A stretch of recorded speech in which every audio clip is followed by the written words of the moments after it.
Hello and welcome to Renewed by Faith, where we are taking a deep dive into the book of Job to see if we can determine the true reason for Job's suffering.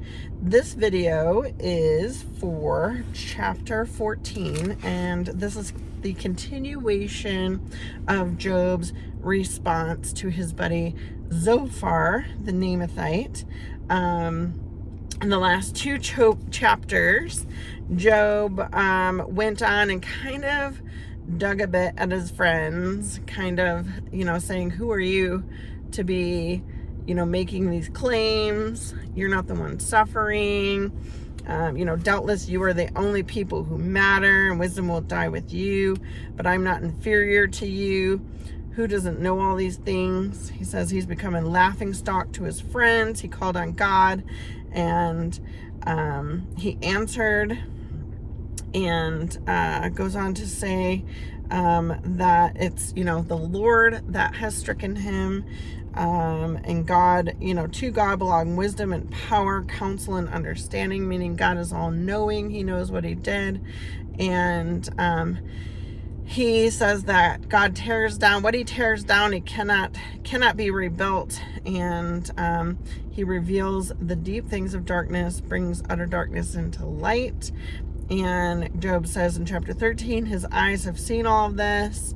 And basically was like, whatever, you're saying, I know, you're not saying anything that I don't know. But he says, I desire to speak to the Almighty and argue my case to God. So now he's making a claim that he's ready to come to God and explain himself, right? To state his case. And then he goes on to just kind of rebuke the friends. He says, you are smearing me with lies. You are worthless physicians. If only you would altogether be silent. Like, go back to the beginning when we were all just sitting there and you guys were being good friends and sitting with me in my grief. Like, I'm tired of all the things that you're saying. Like, shut up, right? And he says, keep silent and let me speak. Then let come to me what may. And that yet though he slay me, yet I will still hope in him. I will hope in him, and I will surely defend my ways to his face. And this will turn out for my deliverance, right? So this is the continuation of that. Again, that response. I'm just going to continue reading chapter 14 in the NIV. Job says, mortals born of a woman are of few days and full of trouble. They spring up like flowers and wither away. Like fleeting shadows, they do not endure. Do you fix your eye on them? Will you bring them before your judgment? Who can bring what is pure from the impure? No one. A person's days are determined. You have decreed the number of his months, and have set limits he cannot exceed. So look away from him and let him alone, till he has put in his time like a hired laborer. At least there is hope for a tree. If it's cut down, it will sprout again, and its new shoots will not fail. Its roots may grow old in the ground, and its stump die in the soil. Yet at the scent of water it will bud and put forth shoots like a plant. But a man dies and is laid low. He breathes his last and is no more. As the water of a lake dries up, or a riverbed becomes parched and dry, so he lies down and does not rise. Till the heavens are no more, people will not awake or be roused from their sleep. If only you would hide me in the grave and conceal me till your anger has passed. If only you would set me a time and then remember me. If someone dies, will they live again? All the days of my hard service, I will wait for my renewal to come. You will call and I will answer you. You will long for the creature your hands have made. Surely then you will count my steps, but not keep track of my sin. My offenses will be sealed up in a bag. You will cover over my sin.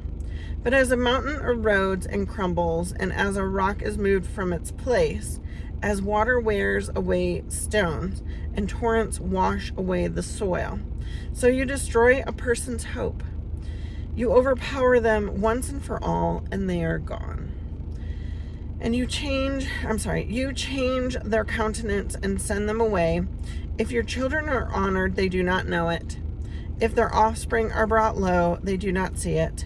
But they feel the pain of their own bodies and mourn only for themselves.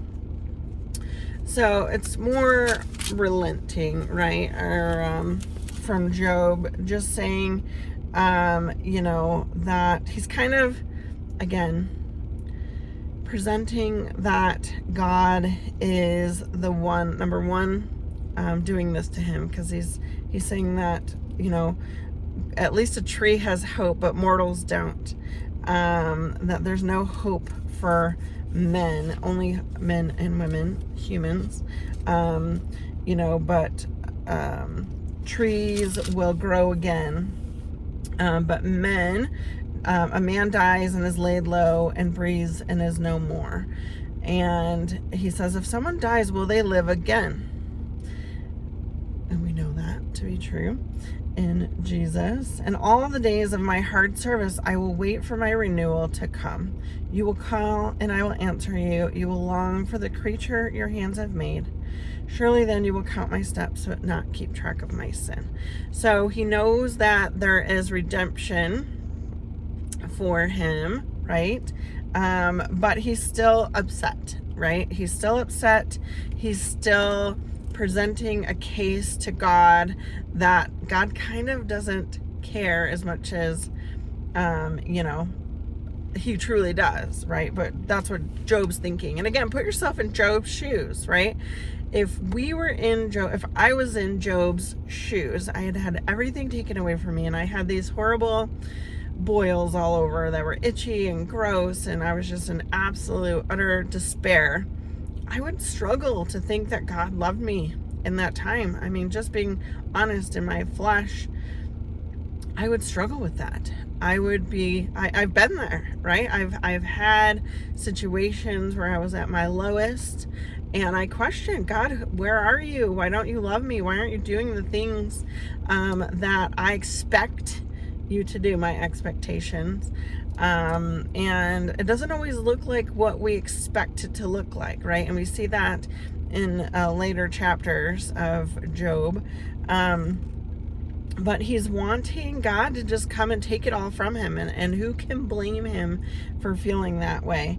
So he's just really upset and miserable and really taking it out on God. And again, I can relate to his situation.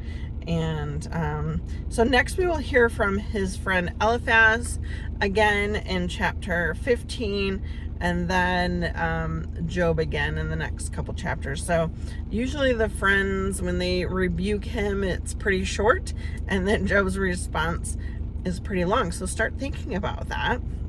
Yes, he's in misery, but when is he going to give it to God, give it to Jesus? Doesn't Jesus say, hand me your burdens, those who are weak and weary? I'm horrible at quoting things. And give me all your burdens, my yoke is light, all of that, right? So that's what Job should be doing, rather than fighting it, rather than fighting the friends. He should give it to God. So we'll see that later on, but thank you for joining me. That was chapter 14. Next video we will do chapter 15. I pray blessings over you and your day, and I'm so excited to go through this journey with you. Thank you so much for joining me. I'll see you in the next video.